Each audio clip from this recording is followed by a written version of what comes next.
Zemërimi. Zemërimi është një nga ndjenjat e rëndësishme reaguese e cila kryen punë domethënëse te njeriu, e ndihmon atë në mbrojtjen dhe ruajtjen e vetes, sepse kur njeriu zemërohet atij shtohet fuqia për kryerjen e punëve të rëndësishme muskulore. Kjo gjendje e forcon atë për të mbrojtur veten apo për ta frymëzuar mbi vështirësitë, të cilat e pengojnë në realizimin e qëllimeve të tij të rëndësishme. Kurani përkujton të silleni me zemërim dhe ashpërsi kundrejt mohuesve, qafirëve që bëjnë qëndresë ndaj përhapjes së Islamit. Kjo është vetë reptësia që buron nga forca e zemërimit në rrugën e Zotit dhe përhapjes së ftesës së Zotit. Kurani thot kështu në përshkrimin e profetit, paqja dhe bekimet e Allahut qofshin mbi të dhe mbi familjen e tij, idhtarëve dhe shoqëruesve të tij.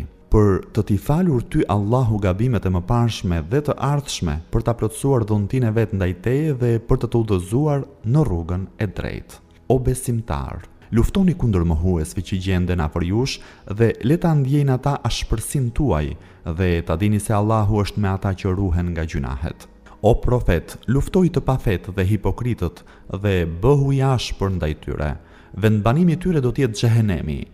Sa i shëmtuar është ai vendbanim. Në Kur'an është përshkruar gjendja reaguese e zemërimit dhe ndikimi i tij në sjelljen e njeriut.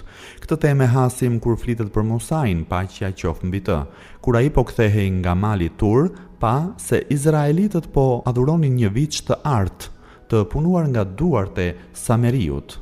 Ai flaku për tokë pllakat, e kapi për kokë të vllan, e tërhoqi nga vetja dhe zuri ta qortoi atë. Kur Musai u kthye te populli i tij, i zemëruar dhe i pikëlluar, thirri: "Shumë e keq është ajo që keni bërë pasi kjesime. A mos vallëdonit të shpejtonit ndëshkimin e Zotit tuaj?" Pastaj hodhi pllakat dhe duke kapur vllan për kokë e tërhoqi drejt vetes. Haruni i tha: "O djali në nësime, në të vërtetë këta njerëz më quajtën për të dobët dhe gati më mbytën, mos më turpëro para armiqve dhe mos më llogarit ndër keqbërësit." Musai u lut: "O Zot, më fal mua dhe vllain tim dhe na prano në mëshirën tënde, ti je më i mëshirshmi i mëshiruesve." Ata u përgjigjen: "Ne do t'i lutemi atij derisa të na kthehet Musai." Musai tha: "O Harun, ç'të pengoi ty kur i pe ata se kishin humbur?" Njeriu ka prirjen që, duke sulmuar pengesat e kënaqjes së motiveve apo realizimit të qëllimeve të tij, të reflektojë përballë gjendjes reaguese të zemërimit, qofshin këto pengesa të lartpërmendura, persona apo individ, qofshin kufizime materiale apo shoqërore.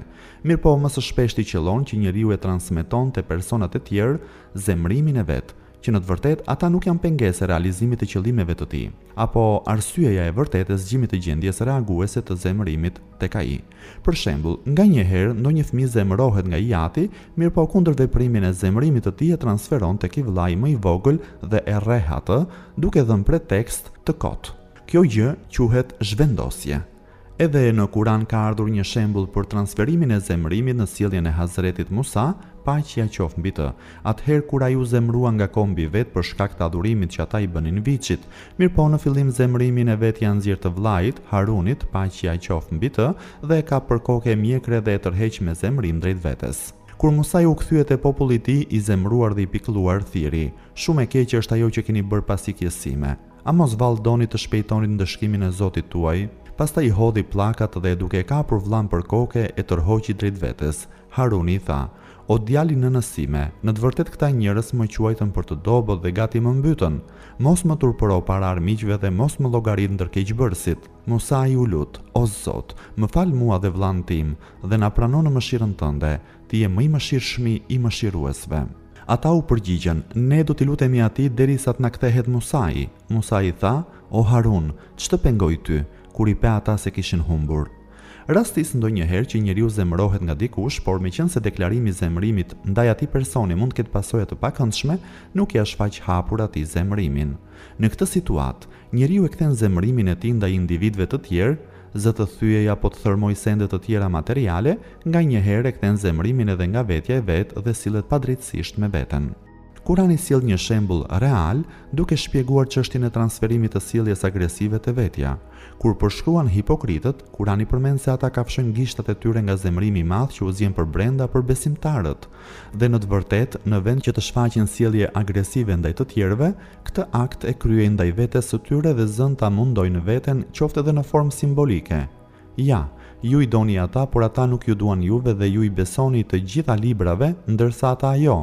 Kur ata ju takojnë thonë, edhe ne besojmë, e kur mbeten betëm, nga mlefi ndaj jush, ata i kafshojnë majat e gishtave me dhëmb. Thua ju, plasni me mllëfin tuaj. Vërtet Allahu e di mirë çka në gjokset e tyre. Kur te njeriu mbizotron forca e zemërimit, ai e humbet aftësinë e të menduarit drejt dhe nganjëherë shfaq sjellje anormale apo thot fjalë për të cilat pendohet, pasi i bie zemërimi. Në ajetet ku është treguar zemrimi Hazretit Musa, paqja qoftë mbi të, që përmendëm më parë, vumre se Musa i paqja qoftë mbi të i flaku përdhej pllakat, e kapi për flokësh e për mjekre, vllain e vet, e tërhoqi nga vetja dhe zuri ta qortoi atë. Ai pandehu se Haruni paqja qoftë mbi të e ka neglizhuar punën e tij, i ka lejuar Beni Israilit të adhurojnë viçin, mirëpo kur i ra zemrimi dhe rifitoi qetësinë e tij të mëparshme, vuri re se Haruni paqja qoftë mbi të i kishte ndaluar ata nga ky veprim dhe ishin ata që e kishin shpërfillur dhe kishin qenë gati ta vrisnin. Ai i kërkoi Zotit falje për atë që kishte kryer ndaj të vllait përpara se të njihej me realitetin e ngjarjes. Musa i u lut: O Zot, më fal mua dhe vllain tim dhe na prano në mëshirën tënde, ti je më i mëshirshmi i mëshiruesve. Kur njeriu e humbet aftësinë e të menduarit drejt në kohën e zgjimit të zemërimit dhe përgjithsisht ndjenjave të forta reaguese, është mirë që në një situatë të këtillë të përmbahet nga kryerja e veprimeve për të cilat do të pendohet më vonë. Përveç kësaj, është e nevojshme që të mësoj mënyrën e mposhtjes së zemërimit, që këtu del në dritë arsyeja sepse Zoti ka këshilluar njerëzit për të mposhtur, për të sunduar reagimin e zemërimit dhe për ta shuar atë. Ne do ta trajtojmë këtë çështje në kohën e diskutimit të çështjes frenimi ndjenjave reaguese.